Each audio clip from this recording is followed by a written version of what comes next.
ऐसे ही का तमाम ये तंगो दीवार है, कैसा ही रंगो रूप है, पैसा ही माल है।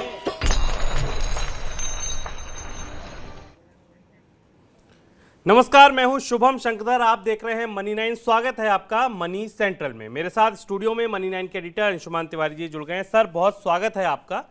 शेयर बाजार में कोहराम मचा है, कोई बड़ी खबर इसके अलावा भी है आज? हाँ शुभम, शेयर बाजार में कोहराम सबसे बड़ी खबर है, पर उस कोहराम की जड़ में है रुपया। और हम आज ये समझने की कोशिश करेंगे कि शेयर बाजार में इस कोहराम की वजह क्या है, बाजार को देशी और विदेशी कौन से कारक प्रभावित कर रहे हैं, और इस बीच में छोटे निवेशकों का क्या हाल है। छोटे निवेशकों का क्या हाल है, इस पर भी हम नज़र डालेंगे। और आपको याद होगा, शुक्रवार को ही हमने बताया था कि छोटों के भरोसे कब तक टिकेगा शेयर बाजार। तो छोटों के भरोसे बाजार के टिकने के लग रहा है कि दिन भी पूरे हो गए, क्योंकि आज बाजार में भारी भरकम गिरावट है। शो आगे कैसे बढ़ेगा, कौन कौन सी खबरें होंगी, उसके लिए देखिए ऑन द शो। शुरुआत करेंगे शेयर बाजार से। क्यों मचा भारतीय शेयर बाजार में कोहराम? निवेशकों को क्यों नहीं भरा LIC? क्या बाजार पर डोलने लगा छोटे निवेशकों का भी भरोसा? क्या है रुपए में रिकॉर्ड कमजोरी के कारण? क्या अभी दूर है 5G की नीलामी? इस पर बातचीत करेंगे। और यह भी जानेंगे कि कहां अटक गई बेड बैंक की गाड़ी।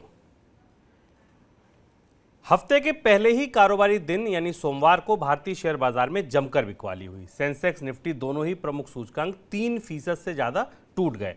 अंकों के लिहाज से बात करें तो सेंसेक्स 1750 अंक और निफ्टी 500 अंक से ज्यादा टूट गया।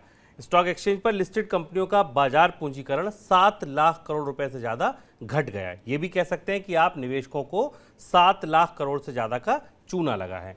बाजार के इतर बात करें तो रुपए भी डॉलर के मुकाबले अपने सबसे निचले स्तर पर आ गया। सोमवार को रुपया 47 पैसे टूटकर 78.40 के स्तर पर आ पहुंचा, यानी $1 की कीमत अब 78.40 हो गई। इतना ही नहीं, बॉन्ड की यील्ड भी 3 साल की ऊंचाई पर पहुंच गई। सोमवार को बॉन्ड यील्ड 7.6% पर दर्ज की गई, यानी भारत सरकार को 10 साल के लिए कर्ज अब 7.6% पर मिल रहा है। यह फरवरी 2019 के बाद अब तक का सबसे ऊंचा स्तर है। सर, सबसे पहला सवाल मेरा बाजार पर। बाजार में ये जो कोहराम मचा है आज, इसके क्या कारण है? शुभम, बाजार में कोहराम के कई सारे आयाम थे, पर दो चीज़ें समझना ज़रूरी हैं। हम यहाँ पर अपने दर्शकों को अपने शुक्रवार के एपिसोड के बारे में भी रेफ़र करेंगे, क्योंकि हमने वहाँ बाजार के कुछ तकनीकी वजह बताई थी कि कैसे स्टॉक्स और निफ्टी के बीच में हमको एक डाइवर्जेंट दिख रहा है। पहली चीज़ जो मुझे आज सुबह बाजार में दिखाई पड़ी और लगभग पिछले 6 दिन से दिखाई दे रही है गिरावट, बाजार में जनरलाइज्ड सेलिंग आ रही है, सीधी बिकवाली आ रही है। अब ऐसा नहीं है कि स्टॉक स्पेसिफिक या इकोनॉमी स्पेसिफिक या कंपनी स्पेसिफिक सेल आ रहा है। अब ये सेल बाजार के मिजाज के हिसाब से बाजार में बियर के दौर की शुरुआत है या ये बाजार का करेक्शन है, इस पर आप बाजार में जिससे बात करिए उतनी मुंह उतनी बातें हैं, जितने मुंह उतनी बातें। कुछ लोगों का कहना है कि बाजार में ये एक मंदी के दौर की शुरुआत हो रही है, और कुछ लोगों का कहना है कि ये करेक्शन का फेज है, इसको चलते रहना चाहिए, जिससे कि बाजार में डिमांड आएगी। पर दो महत्वपूर्ण चीज़ें थी। एक तो सबसे महत्वपूर्ण ये कि शुक्रवार को अमेरिका में महंगाई का आंकड़ा आया जो रिकॉर्ड लेवल पर था, और उसके बाद इस बात की संभावना थी, आंकड़ा आने के बाद भारतीय बाजार बंद था। सोमवार को उस पर बाजार का असर दिखाई देना था। दूसरी चीज़ है कि भारत में आज महंगाई का आंकड़ा आने वाला है, जब इसको रिकॉर्ड कर रहे हैं। शाम तक जब लोग देख रहे होंगे तब तक महंगाई का आंकड़ा भारत में आ चुका होगा।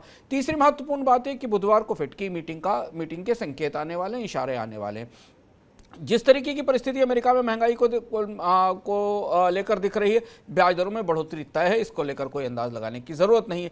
तो भारतीय शेयर बाजार को अंतर्राष्ट्रीय कारकों ने, खासतौर से महंगाई ने प्रभावित किया। और हम बराबर इस बात पर चर्चा करते रहे शुभम इसमें कि भारत की शेयर बाजार में गिरावट की एक बड़ी और काफ़ी बड़ी वजह विदेशी निवेशकों की बिकवाली है। जून के शुरुआती हफ्तों में भी, 2 हफ्तों में भी विदेशी निवेशकों ने बराबर बड़ी बिकवाली की है। अब FPI लगातार बेच कर जा रहे हैं। बाजार का सेंटीमेंट अगर देखें, अंतर्धारणा देखें, वो टूटी हुई है। हम फिर यहाँ एक बात जोड़ना चाहेंगे कि शेयर बाजार हमेशा भविष्य का संकेतक होता है, भविष्य के बारे में इशारा करता है। और ये गिरावट, आज की इस समय की गिरावट भारतीय शेयर बाजार में खासतौर से कंपनियों के संदर्भ में और विदेशी निवेशकों के संदर्भ में भविष्य की तरफ इशारा कर रही। बहुत ज़रूरी और बहुत कीमती आंकड़े आने वाले कुछ हफ्तों में आएंगे, जिनके आधार पर हम बाजार को परख पाएंगे कि क्या होने वाला है। लेकिन महंगाई, टूटता रुपया और कच्चे तेल की कीमतें, ये 3 सबसे बड़ी दरारें हैं जो भारतीय शेयर बाजार को हर रोज नए निचले स्तर तक तोड़ रही हैं। आज के बाजार में हुआ क्या? हुआ ये दरअसल कि कई दिग्गज शेयर अपने 52 हफ्तों के निचले स्तर पर आ गए। इनमें Bajaj finance, Tata steel, UltraTech cement, Shri cement, आप नाम गिनते जाइए, ये सब शामिल थे। इसके अलावा एलआईसी ने अपना नया लो बना दिया। सोमवार को कंपनी का शेयर 670 रुपए तक आ गया। आईपीओ प्राइस से लगभग ये 30% नीचे है।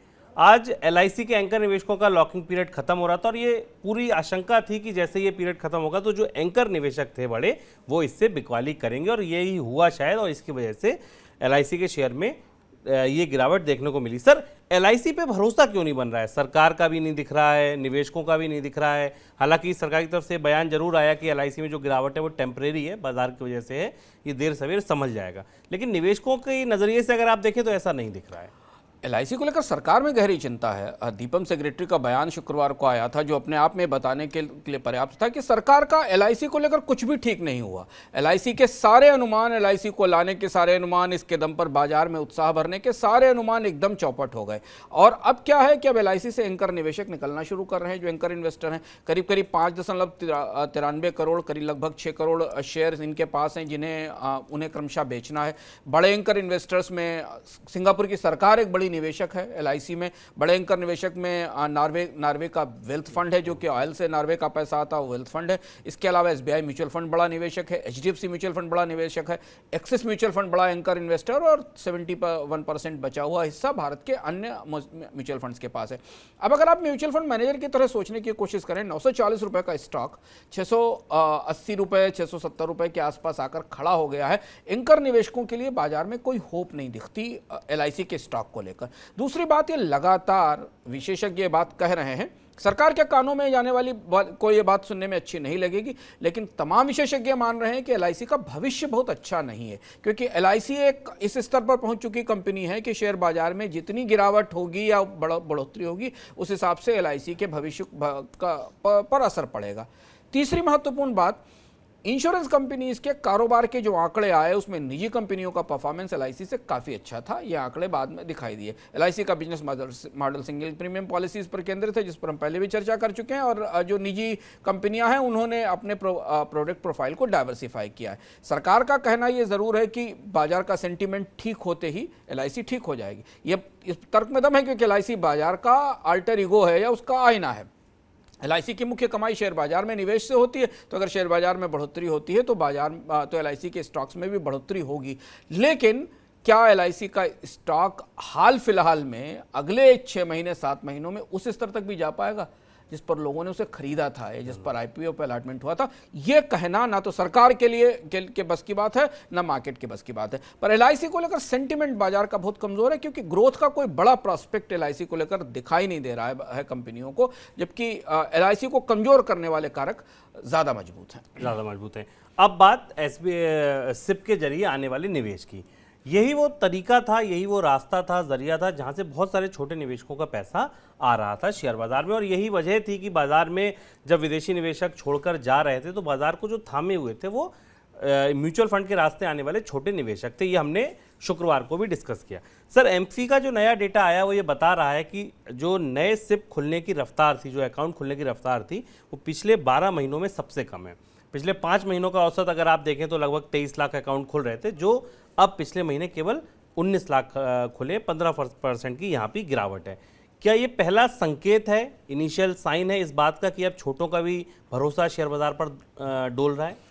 शुभम, ये बात हमने अपने पिछले शुक्रवार के एपिसोड में कहा, मैं चर्चा में रखी थी कि छोटे निवेशक ही बाजार को संभाल रहे हैं, और इसलिए हमने बार बार ये बात कहा है कि बाजार तेजी की तरफ तब जाएगा जब विदेशी निवेश आएगा।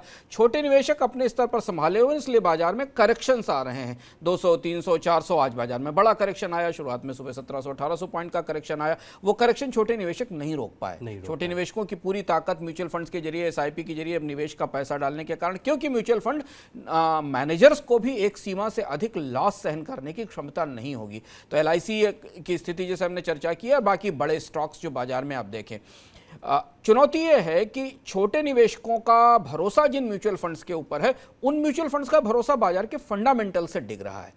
वो फंडामेंटल्स हमने डिस्कस किए थे कि भारत की कई सारे स्टॉक्स निफ्टी की गिरावट से ज़्यादा गिर चुके हैं और उन स्टॉक्स को बढ़ने के लिए या तो निफ्टी के लेवल तक आना पड़ेगा या निफ्टी को और टूटना पड़ेगा। ये बात हमने शुक्रवार को कही थी और आज हमने बाजार में वो गिरावट उस तरीके की देखी है। अब यहाँ दो बड़ी चुनौतियां हैं, छोटे निवेशकों का निवेश क्यों घट रहा है या नए SIP क्यों नहीं खुल पा रहे हैं। उसमें एक आंकड़ा सामने लोगों को दिखाई दे रहा है कि बाजार में जब तक गिरावट की गहराई पता नहीं चलती है तब तक आपको ये भरोसा नहीं बनता कि आप किस समय खरीद के लिए उतर सकते हैं, ये बाजार यहाँ से कितना नीचे जाएगा।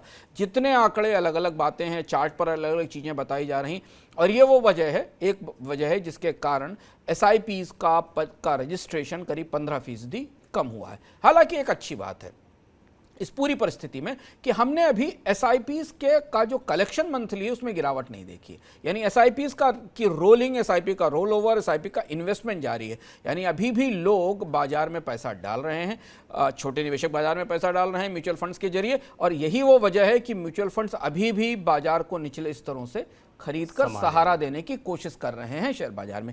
यह परिस्थिति कब तक बनी रहेगी पता नहीं है, लेकिन नए निवेश की तरफ बढ़ते छोटे निवेशकों का भरोसा इस परिस्थिति में डगमगाएगा जरूर जब बाजार इतना ज़्यादा करेक्ट हो चुका है और उनके म्यूचुअल फंड के स्टेटमेंट उनके मोबाइल फ़ोन पर जब दिखाई देते होंगे तो स्वाभाविक सी बात है कि उनको उसमें नुकसान नज़र आ ही रहा होगा। बिल्कुल सर। अगला सवाल अब रुपए पे, क्योंकि सबसे बड़ी दरार जो है, सबसे बड़ी चिंता जो है वो रुपया है। और रुपए पे आप लोगों को याद होगा कि हमने मनी सेंट्रल में आपको ये विस्तार से बताया था कि रुपया अब एक बड़े तूफान में फंसने वाला है, और देखिए आज यही हुआ। रुपया आज सुबह 78 के भी पार निकल गया। सर अचानक ऐसा क्या हुआ कि रुपए में इतनी बड़ी गिरावट देखने को मिली? 47 पैसे की गिरावट बड़ी गिरावट होती है, जहां 5-7 पैसा 2 पैसा रुपए का मूवमेंट जनरली ऐसा रहता है, एक ही दिन में 47 पैसे की गिरावट। हाँ, जो मनी सेंट्रल के दर्शकों को इस बात का याद होगा कि हम लगातार रुपए को अलग अलग पहलू से समझने की कोशिश कर रहे हैं। 2-3 बड़े फैक्टर रुपए को लेकर पिछले 4-5 दिन में हुए। पहली चीज तो ये कि रिजर्व बैंक की मौद्रिक पॉलिसी और ब्याज दरों में बढ़ोतरी का रुपए की कमजोरी दूर करने पर कोई असर नहीं पड़ा। दूसरी चीज ये, बाजार को स्पष्ट रूप से पता चल गया कि बाजार से डॉलर्स की डिमांड या डॉलर्स की निकासी और ज्यादा बढ़ेगी। 2 वजह से बढ़ेगी।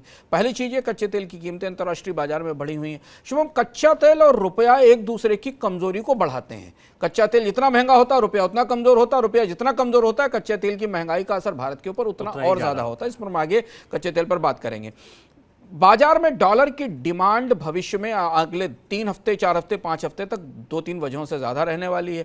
एक बड़ी वजह ये कि अमेरिका में ब्याज दरें बढ़ेंगी, विदेशी निवेशकों की बिकवाली बढ़ती जाएगी। हमने जून के पहले हफ्ते में खासी बिकवाली देखी। बाजार को ज़्यादा डॉलर की डिमांड की उम्मीद है। दूसरी चीज़ है कि कच्चे तेल की कीमतें $120 से ऊपर बनी हुई हैं। भविष्य के सौदे जो भी होंगे वो महंगे होंगे और इसलिए डॉलर की डिमांड ज़्यादा है। इसके अलावा जो सामान्य आयात महंगा हो रहा है वो तो स्वाभाविक सी बात है। तीसरा और महत्वपूर्ण फैक्टर है कि बाजार को कहीं से कहीं यह संकेत है कि रिजर्व बैंक अब रुपए को बचाने के लिए एक सीमा से अधिक आगे नहीं आएगा, क्योंकि रिजर्व बैंक को विदेशी मुद्रा भंडार को $600 बिलियन के आसपास रोकना जरूरी है। इस पर हमने विस्तार से चर्चा भी की थी इकोनॉमिक में कि रिजर्व बैंक के लिए $600 बिलियन का साइकोलॉजिकल लेवल कितना महत्वपूर्ण है। इसलिए रिजर्व बैंक रुपए को बचाने के लिए जितने डॉलर छोड़ेगा रुपया उतना कमजोर होगा, विदेशी मुद्रा भंडार उतना गिरेगा। तो अब क्रमशः रिजर्व बैंक रुपए की सहायता के लिए उसी समय आएगा जब कोई बड़ी गिरावट आएगी, और इसलिए हमने रुपए में इस गिरावट को होते देखा। यह पीछे की कहानी है। प्रत्यक्ष रूप से अगर आप देखें तो 3 कारण, अमेरिका की महंगाई, कच्चे तेल की महंगाई और भारतीय बाजार से विदेशी निवेशकों की निकासी जो लगातार बनी हुई रुक नहीं रही, और इसलिए रुपए में गिरावट और ढलान जारी रहने वाली है। 79, 80 और 81 तक के अनुमान हमारे सामने उपलब्ध हैं, जिन पर हमने पहले भी इस कार्यक्रम में चर्चा की थी। और सबसे बड़ी मुसीबत कहा किसे जाए, रुपए को कहा जाए, बॉन्ड को कहा जाए या क्रूड ऑयल को कहा जाए। भारतीय इकोनॉमी के लिए महंगा क्रूड ऑयल भारी पड़ रहा है। पिछले हफ्ते इंडियन क्रूड ऑयल बास्केट का औसत भाव $121 प्रति बैरल के पार निकल गया। ये मार्च 2012 यानी 10 वर्षों में सर्वाधिक ऊपरी स्तर पर है। हालांकि महंगे क्रूड ऑयल के बावजूद लंबे समय से देश में पेट्रोल डीजल की कीमतों में बढ़ोतरी नहीं हुई है। एक अनुमान के मुताबिक तेल कंपनियों को प्रति लीटर पेट्रोल पे 18 रुपये और डीजल पर 21 रुपये का नुकसान हो रहा है। अगर लंबे समय तक अंतर्राष्ट्रीय बाजार में कच्चे तेल के दाम ऊपरी स्तर पर बने रहे तो तेल कंपनियों को पेट्रोल डीजल के दाम बढ़ाने पर मजबूर होना पड़ेगा। सर, भारत के लिए अब कच्चे तेल की कीमतों का दबाव कैसे संभलेगा? अगर ये लगातार बास्केट भी बढ़ गई ऊपर, पिछली बार हमें याद है कि $100 तक की बात हुई थी कि वहाँ तक का कंपनियों ने भाई इंतजाम कर लिया, कीमतें बढ़ा दी, लेकिन अब तो भाव वहाँ से बहुत आगे हैं, $120 नया न्यू नॉर्मल हो गया है। शुभम, 30 मार्च से 27 अप्रैल के बीच भारत के क्रूड बास्केट की जो एवरेज कीमत थी वो $103.44 पर बैरल की थी, सिर्फ 27 अप्रैल तक। और 27 अप्रैल के बाद अब हम 121 पर आकर खड़े हो गए, यानी करीब करीब $17 पर बैरल की कॉस्ट भारत की क्रूड बास्केट की और बढ़ चुकी है। जबकि इस बीच में हमने कीमतों में कोई बढ़ोतरी नहीं देखी और सरकार ने एक्साइज ड्यूटी में कमी की, जिससे कीमतों में कमी आई। तमाम जगह ऐसी चर्चाएं हैं, कुछ जगह खबरें भी हैं, स्थानीय लोकल मीडिया में इस तरीके की खबरें भी हैं कि तेल की बिक्री या तेल कंपनियों को बिक्री रोकने के लिए कहा गया है, क्योंकि पेट्रोल पंप्स के ऊपर शॉर्टेज का खतरा है। तेल कंपनियों के नुकसान काफ़ी बढ़ते चले जा रहे हैं। सरकार ने टैक्स में कमी तो की है, लेकिन उससे तेल कंपनियों के नुकसान में कोई भरपाई नहीं हुई है। दूसरी महत्वपूर्ण बात यह कि रुपए की गिरावट के कारण भारत का कच्चा तेल आयात दुनिया के सबसे महंगे आयातों में आ गया है। अगर आप टर्किश लीरा, थाई बाट और भारतीय रुपए को देखें तो ये तीन ऐसी बड़ी करेंसी हैं जिनमें तेज गिरावट के कारण भारत के तेल के आयात की कीमत ऑलमोस्ट 60 से 70% रुपए की गिरावट के कारण, पिछले साल के कारण बढ़ चुकी। और इसीलिए ये वो दुविधा है या वो गहरी गुत्थी है जहां से निकलने का कोई रास्ता सूझ नहीं रहा है। आप ये अंदाज लगा सकते हैं कि आप तेल कंपनियों को कीमतों में बढ़ोतरी का एक और दौर लाना पड़ेगा, क्योंकि एक आश्चर्य बात और देखने वाली है, क्या आश्चर्यजनक बात तेल बाजार की और शुभम देखने वाली, कि हम तो $100 या $110 के रेट को न्यू नॉर्मल माने हुए थे, बाजार ये मान रहा था। अब $120 की कीमत न्यू नॉर्मल हो गई है बाजार की। यहां से अगर रूस के ऊपर कच्चे तेल को लेकर और ज्यादा सख्ती बढ़ती है तो कीमतें और ऊपर ही जाएंगी, और इसलिए $150 पर बैरल के अनुमान आने लगे हैं। और ये वो दरार है जो दरार रुपए को कमजोर कर रही है, या आप कहें कि रुपया कमजोर होकर कच्चे तेल को महंगा कर रहा है। लेकिन इस गुत्थी का कोई समाधान सरकार नहीं निकाल पा रही, और इसका सीधा रिफ्लेक्शन, सीधा असर हमें महंगाई के आंकड़े में और शेयर बाजार के सेंटीमेंट पर दिखाई दे रहा है। सर, बॉन्ड यील्ड पर आपकी टिप्पणी, और वो भी 3 साल की ऊंचाई पर पहुंच गई, सरकार को अब कर्ज 7.5% से ज़्यादा महंगा मिलने लगा है। ये कितनी बड़ी चिंता है, मुसीबत है? बॉन्ड यील्ड आज महंगाई का आंकड़ा देख रही है जो शाम को आने वाला है, और उस आंकड़े के बाद बॉन्ड यील्ड को बाजार को रिजर्व बैंक की पॉलिसी से दो बड़े संकेत मिल गए। एक, भारत की आर्थिक विकास दर में बढ़ोतरी नहीं होनी है, महंगाई की दर में उत्तरोत्तर बढ़ोतरी होते जानी है। इस साल महंगाई की दर रिजर्व बैंक के कंफर्ट लेवल से ज़्यादा रहेगी। दूसरी चीज़ ये है कि इस बढ़ोतरी के आधार पर जो बॉन्ड निवेशक हैं, ये जो सामान्य निवेशक वो अंदाज लगा सकते हैं कि भारत में आने वाले 3 महीनों में, 4 महीनों में और अगले साल के इस साल के वित्त वर्ष के अंत तक कितनी ब्याज दरों में बढ़ोतरी होगी। तो बाजार अब उस हिसाब से बॉन्ड यील्ड अपने आप को, या सरकार को मिलने वाले कर्ज की जो लागत है वो अपने आप को उस हिसाब से संतुलित या स्थिर करने की कोशिश कर रही है। बॉन्ड यील्ड पर हमारी नज़र कल और रहेगी जब आज महंगाई का आंकड़ा हमारे सामने आएगा, और उसके बाद हमें पता चलेगा कि इसका क्या असर। एक और महत्वपूर्ण असर बॉन्ड यील्ड के ऊपर अंतर्राष्ट्रीय स्तर पर जब ब्याज दरों में बढ़ोतरी के जो संकेत आने वाले समय में आएंगे, वो भी भारत की महंगाई और रुपए की कीमत को प्रभावित करेंगे। और ये सारी चीज़ें अगर आप देखिए तो एक दूसरे से जुड़ी हैं, चाहे वो रुपया हो, चाहे वो क्रूड ऑयल हो, चाहे वो बॉन्ड की यील्ड हो, चाहे वो बाजार की गिरावट हो, या FIs का जाना हो, ये एक दूसरे को बल दे रहे हैं और ज़्यादा कमज़ोर होने के लिए। अब बात 5G की। मनी 9 की स्पेशल रिपोर्ट आपको ये बता रही है कि 5G की गाड़ी जब आने वाली है प्लेटफॉर्म से, उससे पहले उसको कितने हॉल्ट मिल गए, और अब ये लगभग तय हो गया है कि 5G का ऑक्शन डिले हो सकता है। देश में 5G एक मृग मरीचिका या मिराज के जैसे हो गया है। जैसे ही लगता है कि बस अब इसकी लॉन्चिंग हो ही जाएगी, तभी कोई अड़ंगा लग जाता है। नीतियों, इक्विपमेंट, चाइनीज वेंडर्स, फिर स्पेक्ट्रम की कीमतों से होता हुआ 5G के हकीकत बनने का संघर्ष अब प्राइवेट इंटरप्राइज और टेलीकॉम ऑपरेटरों की रसाकसी के बीच फंस गया है। पूरा देश टकटकी लगाए देख रहा है कि कब 5G की घंटी उनके फोनों पे बजेगी, कब बिना बफरिंग के वीडियो देखने का मजा मिलेगा। पहले ये उम्मीद थी कि जुलाई में स्पेक्ट्रम की नीलामी हो जाएगी और अगस्त में इसकी औपचारिक लॉन्चिंग, लेकिन ये आस सब टूटती दिख रही है। 5G स्पेक्ट्रम पर नई रार छिड़ गई है। इस दफा मैदान में टेक कंपनियां और टेलीकॉम ऑपरेटर लाओ लश्कर के साथ आमने सामने हैं। 5G नेटवर्क को लेकर Amazon India, Meta, TCS, L&T जैसी कंपनियों के ब्रॉडबैंड इंडिया फोरम यानी BIF और सर्विस प्रोवाइडर्स के बीच तकरार है। बीआईएफ में शामिल कंपनियां चाहती हैं कि दुनिया भर की तर्ज पर भारत में भी सरकार उन्हें सीधे स्पेक्ट्रम दे और इस पर न के बराबर एडमिनिस्ट्रेटिव फीस ले। इन कंपनियों का ये भी दावा है कि चूंकि उनका पब्लिक नेटवर्क से कोई लेना देना नहीं है, ऐसे में देश की सिक्योरिटी को भी कोई खतरा नहीं है। यही नहीं, सरकार को अच्छा खासा रेवेन्यू भी उनसे मिलेगा। इसके उलट टेलीकॉम ऑपरेटरों के संगठन सेलुलर ऑपरेटर्स एसोसिएशन COAI ने साफ बोल दिया है कि अगर इन प्राइवेट एंटरप्राइजेस को कैप्टिव नेटवर्क खड़े करने की इजाजत दी गई तो टेलीकॉम ऑपरेटरों के लिए धंधा करना बेईमानी हो जाएगा। COAI का कहना है कि इन कंपनियों को पीछे के दरवाजे से टेलीकॉम के धंधे में उतरने की इजाजत बिल्कुल नहीं दी जानी चाहिए।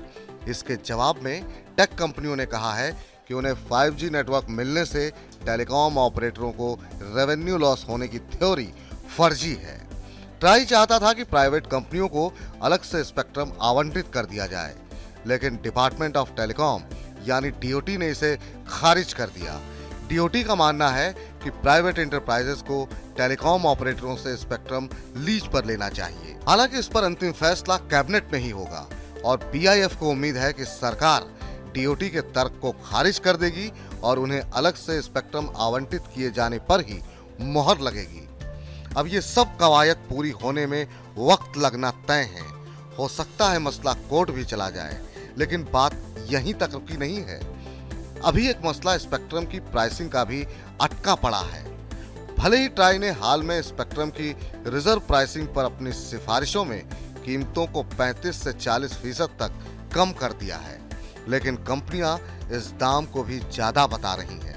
अर्न्स्ट एंड यंग EY ने भी हाल ही में कहा है कि भारत में स्पेक्ट्रम का दाम दुनिया के मानकों के मुकाबले कहीं ज्यादा है। सरकार भी वह पोह में है और अभी तक कैबिनेट 5G स्पेक्ट्रम की कीमतों को तय नहीं कर पाई है। खैर, 5G की राह में पचड़े तमाम हैं और सरकार अभी अनिश्चितता की स्थिति में है। हाँ, ये बात दीगर है कि लोग धड़ाधड़ 5G डिवाइसेस को इस उम्मीद में खरीदे जा रहे हैं कि जब 5G आएगा तो बिना बफरिंग वाला पहला वीडियो उन्हीं के फोन में चलेगा। उम्मीद अच्छी है, लेकिन कंपनियों में खिंची तलवारों और सरकार के फैसला न ले पाने के चलते ये जल्दी पूरी होती नहीं दिख रही। मनी9 के लिए प्रवीण शर्मा। सर, क्या माना जाए कि 5G ऑक्शन डिले हो सकता है? संभावना तो उसकी दिखाई दे रही है और 5G ऑक्शन डिले होने में दो लोगों के पास 5G की सर्विस पहुंचने में तो साल भर या 6 महीने का समय लगेगा, लेकिन 5G ऑक्शन डिले होने से सरकार के राजस्व के आंकलन भी गड़बड़ाएंगे, क्योंकि सरकार ने 5G ऑक्शन को इस साल इंक्लूड किया था और उससे जो नॉन टैक्स रेवेन्यू आना था। दुविधा वही है जो प्रवीण शर्मा की इस रिपोर्ट में विस्तार से आपको बताई गई कि भारत में 5G देने की सुविधा केवल टेलीकॉम ऑपरेटर्स को दी जाए या जो गैर टेलीकॉम ऑपरेटर हैं और उन्हें इंटरप्राइज सोल्यूशन के तौर पर 5G देने की सुविधा दी जाए, इस पर गहरा मतभेद है। कैबिनेट ने अभी तक इस पर विचार नहीं किया है। यह फैसला अंततः सरकार को लेना है कि वो 5G का बाजार केवल 2 प्रमुख टेलीकॉम कंपनीज के हाथ में रखेगी या ये बाजार बड़े ब्रॉडबैंड फोरम की कंपनियां, उसमें TCS या IT सर्विसेज देने वाली कंपनियों को दिया जाएगा। और जब तक इस पर फैसला नहीं होता तब तक 5G का ऑक्शन भी नहीं हो सकता और 5G की प्राइसिंग के इश्यूज भी आएंगे। टेलीकॉम कंपनियां ये नहीं चाहेंगी कि टेलीकॉम सर्विसेज का ये स्पेक्ट्रम का ये बाजार उनके हाथ से निकल कर दूसरे ऑपरेटर्स के पास पहुंच जाए, जबकि जो मॉडर्न डिमांड है वो ये है कि अगर प्राइवेट एंटरप्राइज सॉल्यूशंस हमको क्रिएट करने हैं 5G के आसपास तो उसमें और भी प्लेयर मार्केट में होने चाहिए। बिल्कुल। चलिए, अगली खबर बेड बैंक से जुड़ी। फंसे कर्ज की उगाही के लिए सरकार ने जिस बेड बैंक को बनाने का प्रस्ताव दिया था उसकी गाड़ी अब अटकती दिख रही है। गाड़ी अटकती क्यों दिख रही है? क्योंकि रिजर्व बैंक ने कुछ आशंकाएं जताई हैं। बेड बैंक या एसेट मैनेजमेंट कंपनी को national asset reconstruction company limited यानी NARCL के दायरे में बनाए जाने का प्रस्ताव था। RBI का ये कहना है कि NARCL तो उसके रेगुलेशन में काम करता है, लेकिन ये अभी तय नहीं हुआ है कि बेड बैंक या AMC की जवाबदेही किसकी होगी। सर, इसकी भी गाड़ी अटकती दिख रही है बेड बैंक की भी 5G की तरह? बैड बैंक का कुछ दिन ही अच्छे नहीं हैं। पिछले 6 महीने 8 महीने से हम बैड बैंक को लेकर कई सारी उलझने देख रहे हैं। जनवरी में तो ये कहा गया था कि बैड बैंक बिल्कुल तैयार है, एनआरसीएल अपना काम शुरू कर चुका है, उसे 82,000 करोड़ रुपए के आसपास के अकाउंट आइडेंटिफाई हो गए हैं जो उसे ट्रांसफ़र किए जाएंगे और वो रिकवरी शुरू कर देगा। रिजर्व बैंक ने उस समय भी, हम लोगों ने शायद मनी सेंट्रल में इस पर चर्चा भी की थी उस समय, कि रिजर्व बैंक ने उस समय भी बैड बैंक के रेगुलेशन को लेकर सवाल उठाए थे कि इसका रेगुलेटरी पार्ट कैसे काम करेगा, ये एसेट मैनेजमेंट कंपनी किस तरह से काम करेगी, क्योंकि एसेट मैनेजमेंट कंपनियों के काम करने का तरीका अलग है और national asset reconstruction company limited जिसके अंदर बैड बैंक बना हुआ जो बैंकों के एनपीए संभाल रहा है वो बिल्कुल अलग है। और जब तक ये ग्रे एरिया स्पष्ट नहीं होता, इस पर शायद वित्त मंत्रालय को और इंडियन बैंकिंग एसोसिएशन को और बैंकर्स को अपनी तरफ से कॉल लेनी होगी। फिलहाल तो एनपीएस को लेकर ये आखिरी उम्मीद है बैड बैंक जो शायद थोड़ी बहुत रिकवरी कर सके। हालांकि भारत में फंसे हुए कर्जों की रिकवरी का रिकॉर्ड बहुत अच्छा कभी रहा नहीं है। 10 से 12%, 15% से ज़्यादा की रिकवरी नहीं हुई और उतनी ही उम्मीद इस बैड बैंक से भी की गई थी। बिल्कुल। जेनेवा में विश्व व्यापार संगठन की 4 दिवसीय बैठक रविवार से शुरू हो गई है। बैठक में अपना पक्ष, भारत का पक्ष रखने के लिए वाणिज्य मंत्री पीयूष गोयल जिनेवा पहुंचे हैं। बैठक में मुख्य तौर पर खाद्य सुरक्षा, कृषि, फिशरी सब्सिडी और कोरोना वैक्सीन के पेटेंट हटाए जाने के मुद्दे पर चर्चा होनी है। वाणिज्य मंत्री पीयूष गोयल ने साफ कहा है कि किसी भी नियम को थोपने के लिए बैठक के दौरान भारत पर दबाव बनाया नहीं जा सकता। सर, डब्ल्यूटीओ में 2 सबसे विवादित मुद्दे जो हैं वो एक खाद्य सुरक्षा का, दूसरा पेटेंट का, ये आपको किस दिशा में जाते दिख रहे हैं? डब्ल्यूटीओ की जिनेवा बैठक से शुभ जिस तरह के संकेत आ रहे हैं और जैसी बात हो रही थी कल हमारी वहाँ जो ट्रेड ऑब्जर्वर्स हैं चीज़ें बहुत आसान नहीं हैं और काफ़ी जद्दोजहद होने की संभावना है। यहाँ तक कि डब्ल्यूटीओ के अधिकारियों ने भी कहा है कि वहाँ आसानी से सहमति नहीं निकलेगी। एक बड़ा मुद्दा जो सबसे महत्वपूर्ण मुद्दा है वो कोविड की वैक्सीन को पेटेंट फ्री करने का है। आज पोप का भी बयान आया इस संदर्भ में कि कोविड की वैक्सीन को पेटेंट फ्री किया जाए, क्योंकि इसका लाभ बहुत सारे उन देशों को नहीं मिल पाया है जिनके पास वैक्सीन खरीदने की क्षमता नहीं है। साउथ अफ्रीका का ये प्रस्ताव था, इस प्रस्ताव को भारत ने समर्थन दिया था, लेकिन अभी तक यूरोप के देशों ने और यूरोप के देशों के पीछे खड़ी जो दवा कंपनियां और वैक्सीन कंपनियां हैं उन्होंने इसे समर्थन या सपोर्ट नहीं दिया है और उनका विरोध और उनका ऑब्जेक्शन पिछले साल से, यानी कोविड के साल से ही इस पर दबाव बना हुआ है। कोविड डब्ल्यूटीओ का प्रबंधन या डब्ल्यूटीओ के नेगोशिएटर्स इसके बीच में कैसे रास्ता निकालेंगे ये देखने वाली बात होगी। लेकिन अगर डब्ल्यूटीओ में इस बात पर सहमति बनती है तो ये अपने आप में बहुत बड़ा फैसला होगा, जहाँ कुछ दवाओं को पेटेंट के दायरे से बाहर निकाला जाएगा और जो वैक्सीन प्रॉफिट है उसे वैक्सीन चैरिटी में बदला जाएगा। इस पर हमारी निगाहें करीब से रहेंगी। फूड सिक्योरिटी को लेकर भारत जिस प्रस्ताव पर बात कर रहा है उसकी भाषा से या उसके मजमून से भारत खुश नहीं है। भारत के नेगोशिएटर्स ने वहाँ संकेत दिया है कि ये प्रस्ताव भारत की चिंताओं को शामिल नहीं करता है। विकसित देशों का दबाव है कि फूड सब्सिडी और फूड फॉर वर्क कार्यक्रमों को लेकर विकासशील देशों को और ज़्यादा मंजूरी ना दी जाए या और ज़्यादा सुविधाएं ना दी जाएं। भारत का कहना यह है कि उसे सस्ता गेहूं और सस्ता अनाज निर्यात करने की छूट मिलनी चाहिए। चर्चाएं जारी हैं। आमतौर पर डब्ल्यूटीओ की मिनिस्ट्रियल्स काफ़ी गहमा-गहमी भरी होती हैं। इसके अपडेट्स पर हमारी निगाह रहेगी और आप तक हर अपडेट पहुँचता जाएगा। 4 दिन की ये बैठक है, बुधवार तक चलेगी। बुधवार तक आपके पास हर जानकारी पहुंचती रहेगी। सर, बहुत शुक्रिया आपका जुड़ने के लिए, तमाम खबरों के विश्लेषण के लिए। आप लोगों का भी शुक्रिया मनी सेंट्रल में बने रहने के लिए। अपने सवाल सुझाव हमको भेजिए। फिलहाल आज के लिए इतना ही। कल शाम को 7 बजे फिर मुलाकात होगी। नमस्कार। नाम ये है, कैसा ही रंगो रूप है।